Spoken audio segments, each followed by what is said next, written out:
সোহাগী, ও সোহাগী, দরজা খোলো।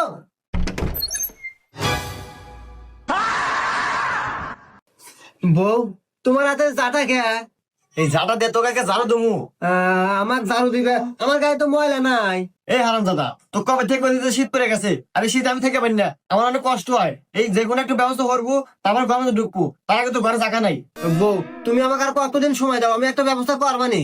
তোর আর একদিনের সময় নাই, ব্যবস্থা করবো তারপর বাড়িতে আসবো, তার আগে তো বাড়ি জায়গা নেই, যা বাড়াই না।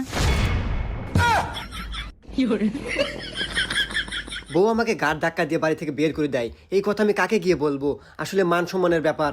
আমি মন খারাপ করে বসেছিলাম একটা মাসের ব্যাপার, হঠাৎ করে আমি মোবাইলটা হাতে নিলাম, নিয়ে যখন আমি ফেসবুক চালাইলাম, হঠাৎ করে আমার সামনে একটা ফেসবুক পেজ চলে আসলো, শিয়া ফেব্রিকন। সেখানে নাকি কমফোর্টার পাওয়া যায়। এই কমফোর্টার দেখে আমার একটা কথাই মনে পড়লো, আমার বউ তো শীত সহ্য করতে পারে না, এই জন্যই হয়তো আমাকে বাড়ি থেকে গাড় ধাক্কা দিয়ে বের করে দিছে। তখন ভাবলাম এই কমফোর্টার নিয়ে যদি আমি বাসায় যাই, তাহলে বউ আমার খুশি